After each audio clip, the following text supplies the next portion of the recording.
The consolidation that took place in 1919, uniting the 40-odd British Israelite organizations, followed two developments that were the work of British leaders who had been influenced by British Israelism. The first was the 1917 conquest of Palestine and entry into Jerusalem by Field Marshal Lord Allenby.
The result, ladies and gentlemen, was the ultimate formation of the State of Israel, to be peopled by the very people that the British Israelites claimed were not the Jews. This Balfour Declaration, that was the precedent for all that followed, was celebrated in the Darbyite and British Israelite congregations in England and America. But the joy had little to do with the Jewish people, ladies and gentlemen. Indeed, they didn't even believe they were the Jewish people, but impostors, as they tell you today. Mud people, as they called them. Indeed, many of these celebrants were anti-Semites who would soon join the revived Ku Klux Klan. The issue was the final fulfillment of the biblical prophecy, and then the end of the world, these people say. But I tell you, that's not going to happen either, because that's not what Jesus Christ said, is it? He didn't say there was going to be an end of the world. Neither does the original Bible. And every Bible that says it's going to be the end of the world is a mistranslation. The original word in the Greek and the Hebrew means age. It will be the end of the age.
you believe what you have been seeing on CNN today, ladies and gentlemen? Can you believe it?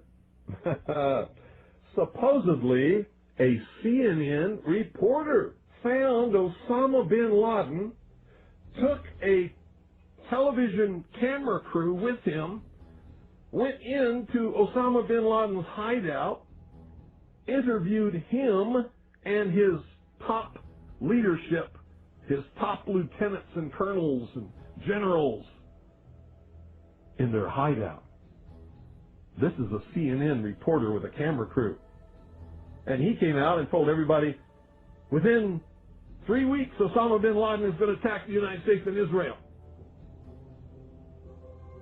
Now, don't you think that's kind of strange, folks? You see, because the largest intelligence apparatus in the world, with the biggest budget in the history of the world, has been looking for Osama bin Laden for years and years and years, and can't find him. A reporter from CNN and his little camera crew got in to Osama bin Laden's secret hideout and conducted an interview. If you don't believe me, tune into CNN. They're probably running it right now as I'm speaking. And if you believe it, you are one of the stupidest jerks that ever lived on the face of this earth. And whatever is going to happen that they're going to blame on Osama bin Laden, don't you even believe it. When in hell are all you people going to wake up?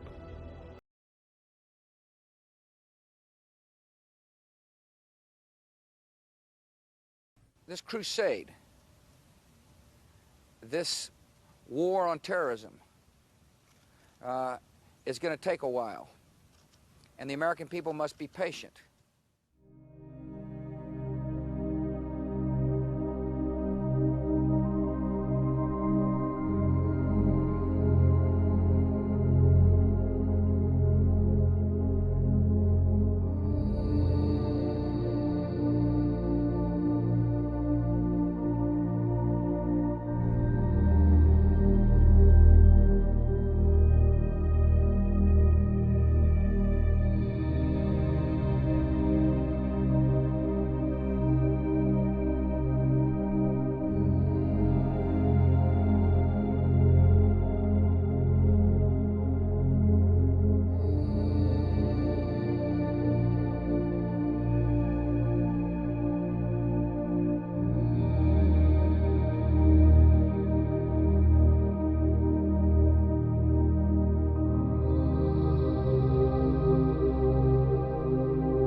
The Knights Templars banded together in secret and formed what was to become known as Freemasonry.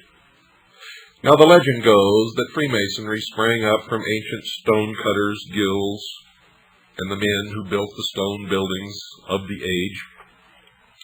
But Freemason actually comes from the French, Free Mason, which literally means the sons of light.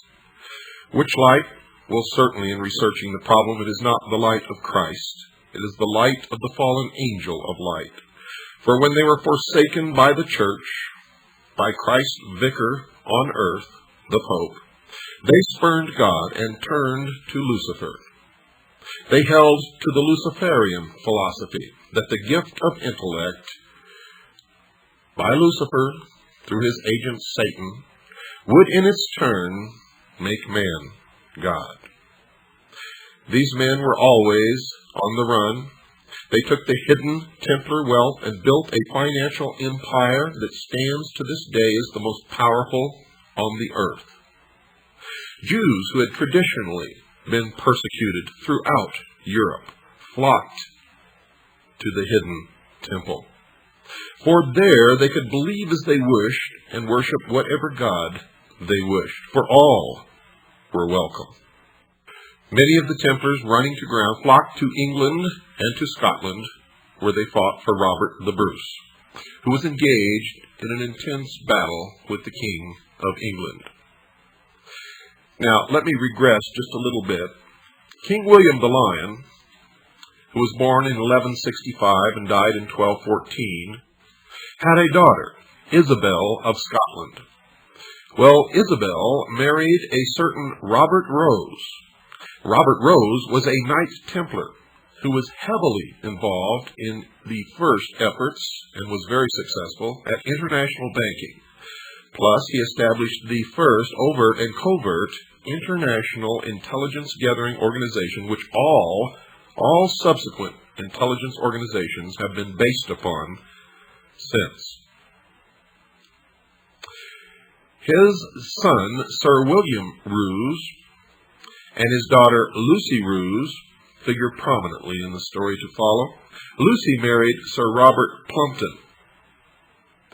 They sired two children, Sir William Plumpton and Alice Plumpton. During this period of time, this family, as the Knights Templar were going to ground, and the male progeny of this family always followed their father's footsteps and entered into the order. They established in secret the Scottish rite of Freemasonry, and may have had a significant role in the establishment, for intelligence reasons, of the order known as the Ancient Order of the Rose and Cross. Now, Alice Plumpton married Sir John Boteler. They gave birth to a daughter, Alice Boteler, who then married John Gerard, who had a child, Constance, who married Sir Alex Standish. The following children issued from that marriage: Ralph Standish, Sir Alex Standish, Roger Standish, and Alice Standish, who then married James Prescott. The children of this marriage were Roger Prescott, Ralph Prescott, John Prescott, and Captain Jonathan Prescott. Jonathan Prescott married Rebecca Buckley. They had two children, Abel Prescott and Lucy Prescott, and Lucy married Jonathan Fay.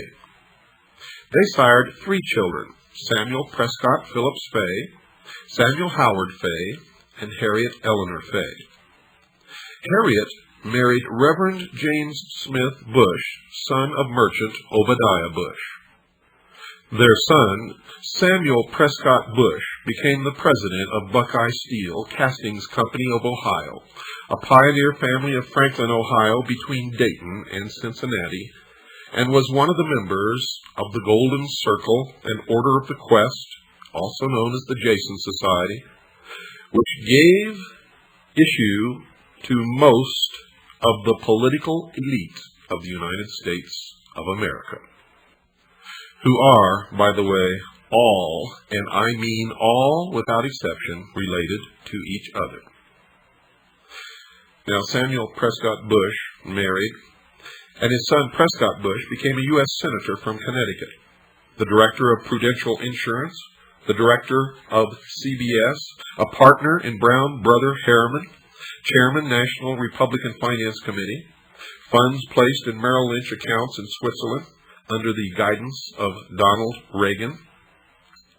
When he married, that marriage gave issue to the following: Prescott Bush II, an investment banker indicted for fraudulent banking practices; George Bush, chairman of Zapata Oil from 1963 to 64, chairman of the Republican Party, Harris County, Texas, when John F. Kennedy was killed; delegate to the GOP National Convention, 1964, 1968 member of the 90th and 91st Congress from Texas, From 1965 to 66, Nixon appointed Bush as ambassador to the United Nations to deal with China.